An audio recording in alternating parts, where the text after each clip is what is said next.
Hey, what's up, dirty ones? In the garage today. As you can see, my garage is completely empty. That's because I have something special coming in today. I had to clean it up a little bit, move some stuff around, make some space so I'm not so claustrophobic in here. Organize my tools again, cleaned off my table. I got some stuff I need to donate and get rid of. Some stuff I need to scrap, as you can see.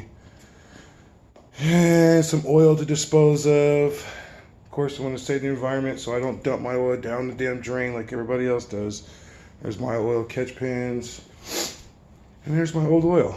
So yeah, I'm about to go to the store, fill up my fridge here. I'm not sponsored by this company by any chance, by Wired. Not sponsored by them. Just happen to have a cooler with their name on it. So I'm gonna go fill this up, get that going. Everything else is here. I'm waiting for a tow truck to show up. And before you know it, I'll be standing just like this. And I'll be like, boom.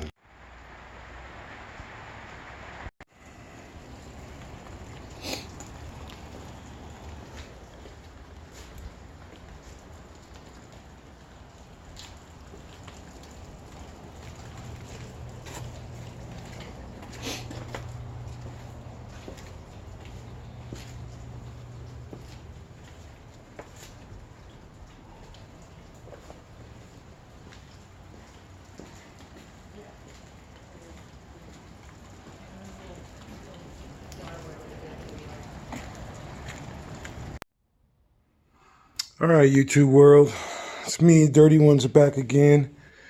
Been waiting on some parts so I can get this thing going. Bought this 2 days before Christmas. And did a little bit of work to it, took some parts off it, stripped it down, get it ready for the new core support. That's right, I went and bought, well, I actually got it shipped. I ordered it pretty much the day before. Or day after I got the car. It said it was supposed to be here at the 4th, and it showed up today. Today's the 3rd. I'm gonna pause this, pull it out for you, get a better look. And look at this. This is pissing me off. They bent the arms. Completely bent the arms. Look at this. Am I supposed to bend that back and use it? It's freaking ridiculous. This is how it was shipped to me. I just opened the package up. Box was horribly, it was like literally open when I got it. That was just awful. Wow. Awesome.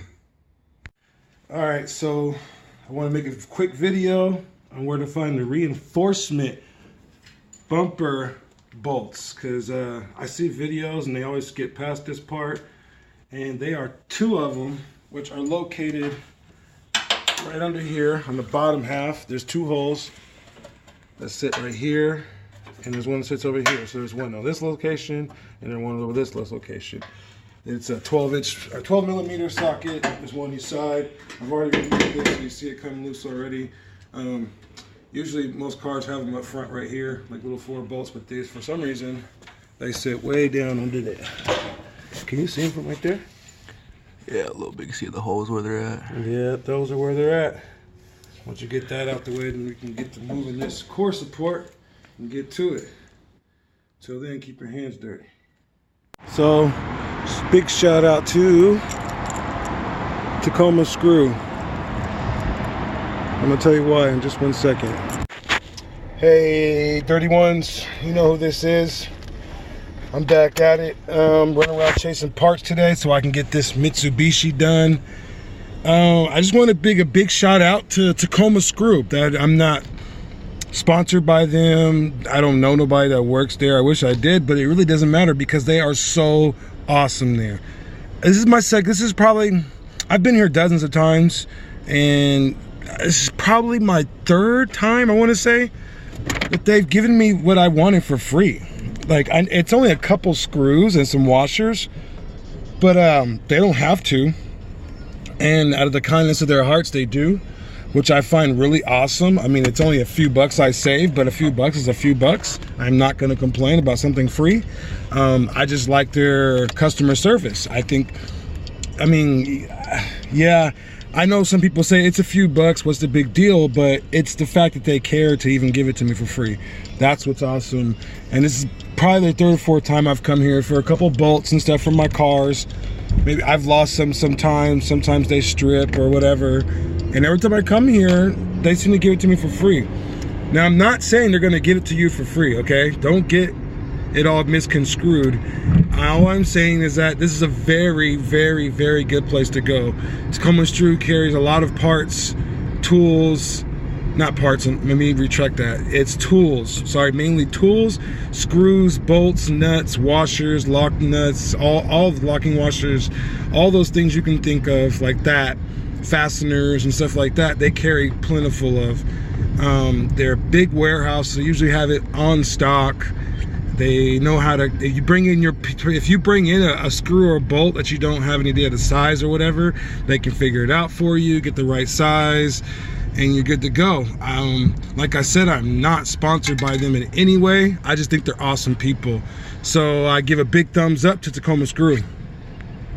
All right, so I am done. Got the done getting the core support off. There it is. Looking better already, in my opinion. You got some things to be straightened out a little bit right here. There's a little bit of damage, but it's all just bent. So I got a dolly. I'm gonna go ahead and ding that out. This one looks good. Everything else is good but this. Power steering unit, I disconnected that line right there, so I don't think it's gone, but it's got pinched up. It's sitting back here, and see how pinched up it got. So, and the line itself is all ripped up, so I have to replace that power steering hose, that power steering pump completely probably, because if you can see, the bracket is slightly bent. Maybe I can find a new bracket for it and just do the bracket. I don't know, we'll see. But the hard part's done. I'm gonna go ahead and replace these tranny lines. I got it all disconnected and free. Make it a lot easier for me later. There goes my engine block code. 4G94. Cool enough for me. So, that's done. I take the air cleaner box off. I got a cold intake to put on. This is my radiator right here. Here's my core support sitting over here. Bumper over there, reinforcement bumper over there. I still need a hood and a fender, and I'll be good to go. But until then, keep your hands dirty. What's going on, dirty ones? I'm in the middle of driving, so I'm gonna try to make this film short. As you can see, I have the ignition setup ripped out. I've sold this car to a friend of mine, or family member of mine, about a year ago. And she called me recently and said the car was stalling and then it died, it won't start. Hits the ignition switch or the tumbler. As you can see, I got it all ripped apart down there. It started the old-fashioned way. Yes, the way you would steal a car. But no, this car is not stolen. This is a 97 Nissan Maximum. I'm assuming it's the ignition cylinder, only because I started it from the ignition switch side and it worked just fine. That's just my assumption. I'm assuming that's how it works. Go ahead and replace the cylinder lock, see if that works, and hopefully it does, and get her back on the road. It does need a power steering. Something needs wrong with the power steering in this car. I'm not sure if it's the pump, if it's low or what, and the brakes are very touchy, which I know for a fact that they were never fixed when I told the person to fix them, so that's probably why. It's been a year since the car has been maintenance, and I literally only got to do like 3 or 4 things in the car before I sold the car. They wanted it so bad. I think I did an alternator and a battery and some tune-up stuff like that, an EGR valve on there, and then I think that was it. And I straightened up the front end, put some hood pins in so the front end would close, and I never got to a lot of other things. They just wanted the car so bad. But I told the customer if they want me to help them with repairs, I would be more than willing to. They're family members, so I don't charge on that behalf. After I've sold a car, I usually try to not charge as much as possible to keep the car repaired. It's not my fault the car has malfunctions, but it does help when somebody's willing to help you out that sold you the car, you know.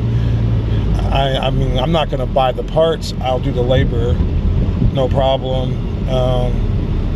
Like I said, it's nothing to do with me, it's not my fault. You know, I'm just being a nice guy. And of course, like I said, it's my family, so why wouldn't I? It does need some repairs though. It runs strong as shit still, which is crazy. It's got you can see the mileage, 163,000. It runs really goddamn good still. It just needs brakes bad. The exhaust needs to be tack welded back up. It bounces around. I think that's what a lot of the noise that she's complaining about is, and I've been telling her that since she's bought the car. But these, you know people are, they buy cars and they think that because they run, they're fine. And I keep trying to explain to people cars are like humans.